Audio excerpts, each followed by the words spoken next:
Mesdames, Messieurs, bonjour, bienvenue sur le plateau d'A-News Workwell, votre média sur les nouveaux modes et lieux de travail. Dans ce nouveau numéro de l'émission Face aux associations, je suis très heureux d'accueillir la directrice générale d'Actineo, l'Observatoire de la qualité de vie au travail, Odile Duchesne. Bonjour Odile. Bonjour Lionel. Bienvenue, merci d'avoir accepté notre invitation. Merci de m'avoir invité. Ouais, avec plaisir. Alors tout d'abord Odile, on se connaît depuis trop longtemps. Pour nous vous voyez, je te propose de rester authentique et de nous tutoyer. Absolument d'accord. Bon, c'est parfait. Alors on démarre avec ma première question. Actineo donc, a été lancé en 2005, il y a 17 ans. Déjà, ça passe vite. Qu'est-ce qui a présidé à l'époque à la création d'un observatoire de la qualité de vie au bureau ? Alors Lionel, tu es trop jeune pour te souvenir que dans C'est gentil. Pour te souvenir que dans les années 2000, on parlait effectivement de qualité de vie au travail, mais l'approche systémique, c'est-à-dire on parlait soit effectivement des conditions matérielles de travail, de l'ergonomie, mais une approche systémique qui prend à la fois en compte l'être humain dans sa globalité, et puis aussi tous les autres éléments, c'est-à-dire pas seulement l'ergonomie, mais aussi la santé, l'organisation du travail, les relations entre les personnes. Bref, cette approche systémique, il y avait peu d'acteurs, effectivement, qui prenaient tout ça en compte. D'un côté, soit on parlait effectivement des sujets RH, des risques psychosociaux, voilà, ou alors on parlait de workspace, mais il y avait peu d'acteurs. Donc, Actineo, naturellement, a occupé le terrain et surtout a souhaité détecter le plus tôt, le plus en amont possible, ces évolutions des modes de vie, de façon à pouvoir effectivement les décrypter, les analyser de façon systémique et puis ensuite communiquer. C'est une époque où on parlait, on s'en souvient, de ce qui se passait à l'époque chez France Télécom, ça s'appelait pas encore Orange. C'était une époque où on était dans ce sujet du burn-out qui pouvait aller jusqu'à des suicides sur le lieu de travail. C'était cette époque-là. Oui, tout à fait. C'était effectivement les débuts d'Actineo. D'ailleurs, une de nos premières conférences était sur le stress. Effectivement, on avait fait intervenir l'un des auteurs de ce fameux rapport qui après a débouché sur effectivement la réglementation sur les risques psychosociaux. Malheureusement, 17 ans après, on ne peut pas dire que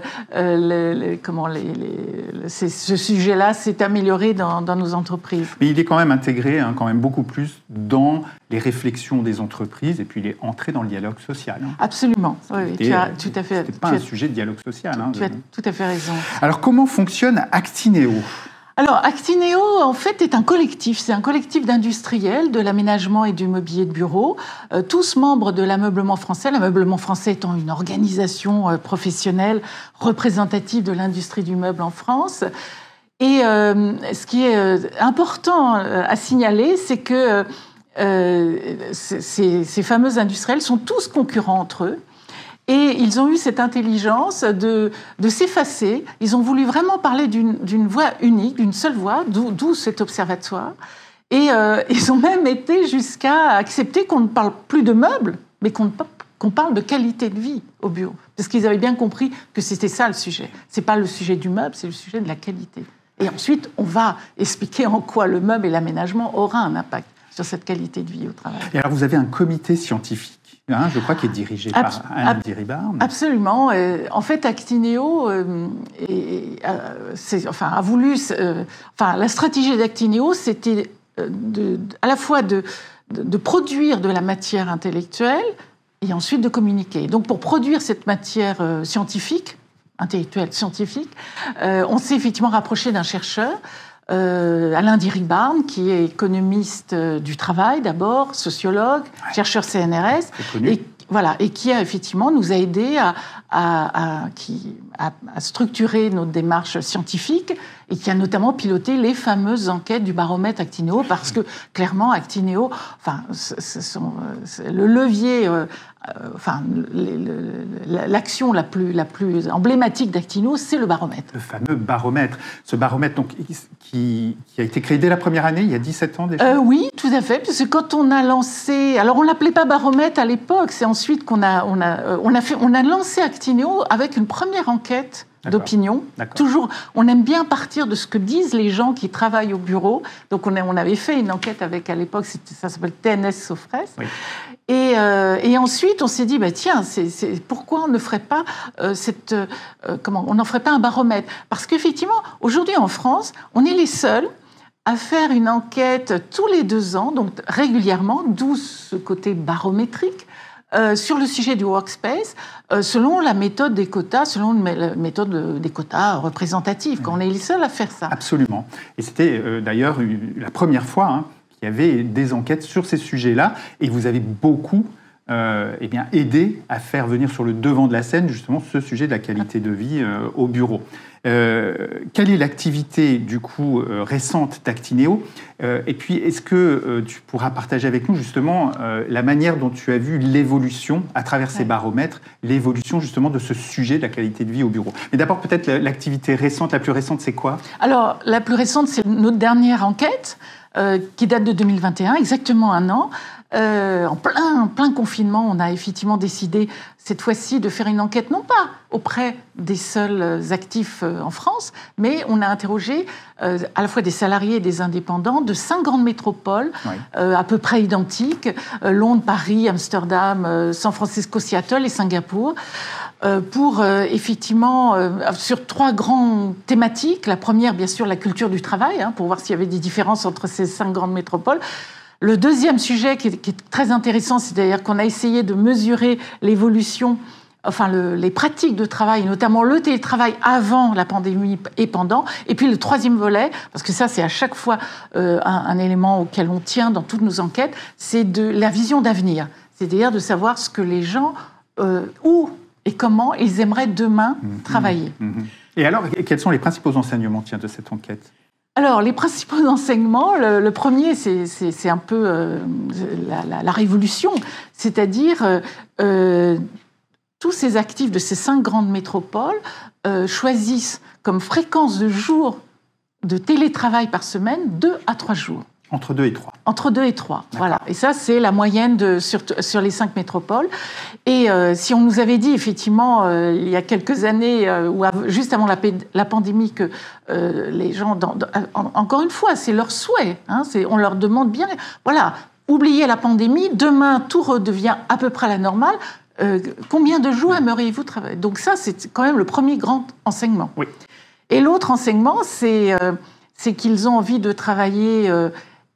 bien sûr chez eux, mais aussi quand même dans leur entreprise, donc soyons rassurés. Ouf. Ils ont envie de revenir parce qu'ils ont bien compris que c'est là qu'ils vont pouvoir retrouver leurs collègues. Et les collègues, c'est très important dans la qualité de vie au bureau. Et puis, aussi très intéressant, ils sont aussi demandeurs de lieux, de tiers-lieux, d'une espèce de passerelle entre les deux. Oui, un petit peu moins d'ailleurs à Paris que dans les autres villes. Oui, si j'ai un bon souvenir des résultats. Tu as raison, à Paris, l'immeuble de bureau est important pour les salariés, très important. Oui, absolument. L'immeuble de bureau ou chez soi. Ou chez soi, absolument. Le tiers-lieu n'est pas encore au même niveau que dans les autres métropoles. Comme recours possible au travail. Je le disais, donc tu as suivi l'évolution de ces tendances sur 17 ans maintenant. Qu'est-ce que tu retiens? Qu'est-ce qui t'a marqué le plus finalement sur cette période avec le recul? Alors, ce qui m'a marqué, surtout, c'est cette porosité entre la vie privée et la vie professionnelle. À l'origine d'Actineo, en 2005, on parlait déjà de cette porosité. Je me souviens, Alain Diribarne parlait de la déconstruction du temps et du lieu. Donc, c'est nouveau, c'est pas apparu maintenant. Mais ce qui est très intéressant, c'est de voir que dans ces années 2000, où effectivement, sous l'influence de cette évolution des technologies, les ordinateurs portables, les smartphones, etc., on vivait ça comme du confort, voire même comme une liberté. Je peux travailler partout. Et puis très vite, on s'est aperçu que ce n'était plus aussi bien vécu que ça. D'ailleurs, à tel point qu'en France, on a même en 2017 légiférer sur le droit à la déconnexion. Et ce qui est intéressant, c'est de voir que, et notamment la dernière enquête, toutes nos enquêtes le montraient, mais là c'est manifeste, il y a vraiment un souhait très très fort de séparer, de mettre une frontière très claire entre sa vie privée et sa vie professionnelle, parce que je pense qu'effectivement, cette façon de travailler partout et tout le temps, finalement, ce qu'on... Voilà, il y a 15 ans, c'était ce sentiment de liberté. Aujourd'hui, on se rend compte que voilà, c'est trop. Donc, voilà, donc c'est un peu ça que j'ai perçu. Et aujourd'hui, peut-être que la demande la plus forte des salariés porte vraiment sur maintenant la liberté de s'organiser dans son temps de travail. Oui. Ils ont eu la chance de pouvoir travailler partout. Ça fait déjà beaucoup d'années qu'on peut travailler partout. Maintenant, l'attente, c'est si je pouvais m'organiser comme je veux, aussi bien au niveau de la semaine que du mois, que voilà. C'est d'ailleurs, parfois, on pourrait presque, c'est un peu ambivalent, parce qu'il y a ce souhait, comme tu le disais, de bien séparer vie privée, vie professionnelle, avoir un bon équilibre, et en même temps, on sent bien que le travail, ce fameux travail hybride, il mélange un peu complètement ces temps-là. Donc, il va falloir encore trouver un équilibre. En termes d'aménagement de workplace ou de workspace, quelles évolutions est-ce que vous avez vues? Je me souviens d'une enquête récente où vous avez testé les endroits des espaces qui étaient proposés, et lorsque ces espaces sont proposés, est-ce qu'ils sont utilisés ou pas? Et il me semblait que c'était intéressant de voir que parmi les espaces qui étaient le plus utilisés, c'était souvent des espaces collectif ou de convivialité ou un peu nouveau, non? Oui, tu as raison. Ça, c'était dans nos enquêtes France qui étaient avant la crise du Covid. Donc déjà, on avait vu ce phénomène se développer, c'est-à-dire ces espaces dits collaboratifs et aussi les espaces informels. Donc ils étaient déjà... Les espaces informels. Voilà. Il y a les deux types. L'espace collaboratif, c'est-à-dire c'est vraiment pour pouvoir travailler ensemble, pour travailler en mode projet. Puis il y a les espaces informels, pour éventuellement travailler aussi, mais d'une façon informelle, voire même pour pas travailler, pour se reposer, pour se détendre, pour s'amuser. Donc ça, c'était déjà en train de... Ça montait progressivement.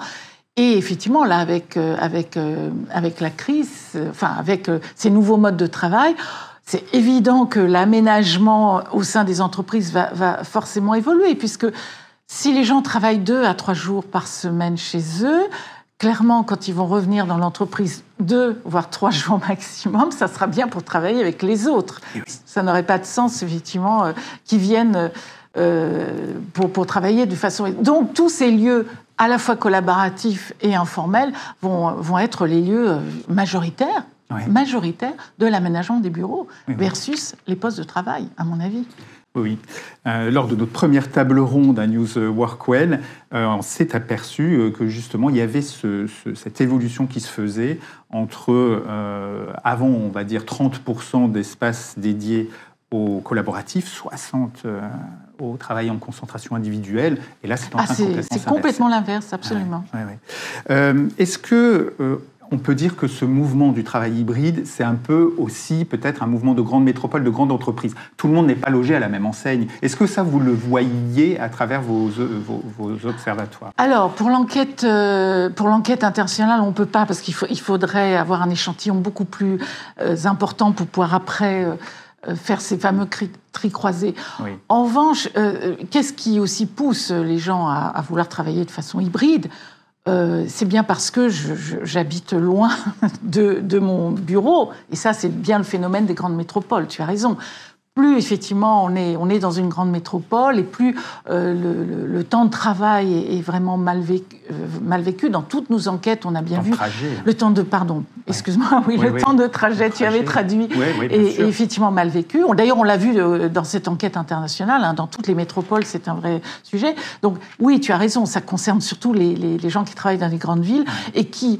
voient comme avantage au travail à domicile, c'est le fait de ne pas être obligé d'avoir ces temps de trajet très longs parfois pour aller dans leur entreprise. Oui. Et on voyait il n'y a pas si longtemps dans vos enquêtes et dans vos baromètres que la réalité, parce que là on parle de travail hybride, mais avant ça on a parlé des open space, on a parlé de l'ouverture des espaces, et vos baromètres ils montraient très bien que dans la réalité, dans les entreprises, on travaille encore beaucoup avec des espaces individuels fermés, alors à 1, 2 ou 4 personnes, mais plutôt fermés. Oui, oui, tout à fait, tu as raison. Dans notre enquête France, le modèle dominant, c'est effectivement les petits bureaux fermés à plusieurs. Pourquoi ? Parce que ça, c'est aussi la force de notre baromètre, c'est qu'on a un baromètre, encore une fois, représentatif de la population française qui travaille principalement au bureau. Et donc, l'Île-de-France, c'est 20% de l'échantillon. Voilà, donc c'est pour ça que tu as raison de mettre l'accent là-dessus. Absolument, il n'y a pas que l'Île-de-France qui travaillent au bureau. Eh oui. Alors on voit bien de toute façon que ces évolutions, elles bousculent malgré tout, elles vont bousculer encore les organisations. Est-ce que justement, Actineo, l'Observatoire de la qualité de vie au travail, est-ce que vous ne craignez pas un impact sur la qualité de vie au travail ?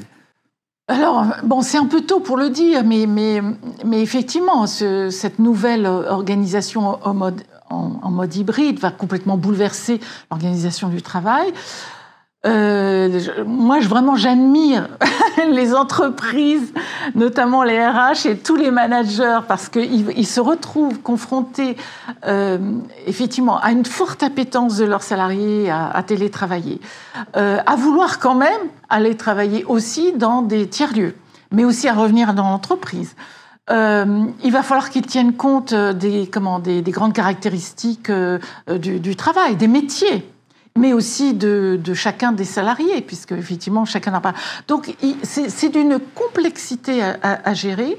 Donc ça c'est le premier volet, c'est-à-dire ça va être toute cette multitude de lieux, multitude d'espaces en des multiples lieux, et en plus il va falloir prendre en compte toujours le présentiel versus l'essentiel, puisqu'on va continuer. Donc tout ça va être extrêmement complexe. Alors il y a effectivement ce fameux sujet de l'expérience salariée. Les entreprises sont bien conscientes que, même si leurs collaborateurs vont passer moins de temps dans l'entreprise, ce temps qu'ils vont passer dans l'entreprise, il va falloir qu'il soit exceptionnel. Juste la qualité du temps de présence. Exactement, la qualité du temps de présence, à la fois la qualité du travail qui va être fait, puisque si on vient dans l'entreprise, c'est bien pour travailler avec les autres, mais en même temps, tout ce qui contribue à la qualité de vie, comme tu dis, devra être particulièrement soigné. Donc je pense que les entreprises sont conscientes de ça, surtout qu'en ce moment, il y a en plus cette tension de recrutement dans tous les métiers.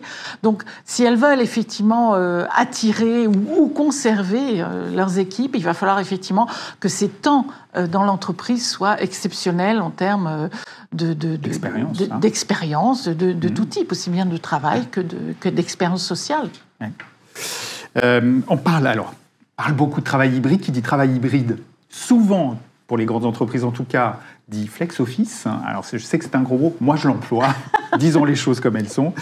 Flex office, quelle est ta vision sur ce sujet ? Alors déjà, si je me réfère à ma dernière enquête internationale, on a à peu près 17% de gens qui travaillent en flex office. D'ailleurs, c'était très proche, dans la dernière enquête France de 2019, on était à 16%. Donc ça progresse, et c'est normal, puisque c'est complètement lié à l'intensité du télétravail. Alors moi, je trouve que c'est une bonne nouvelle. Je vais te dire pourquoi. Parce qu'enfin, on va en finir avec les open space qui étaient tellement pas appréciés par les salariés. Tu sais bien. Parce que le flex office, c'est pas forcément de l'open space. Non, et puis surtout, le flex office, finalement, ça va être un temps court dans une journée.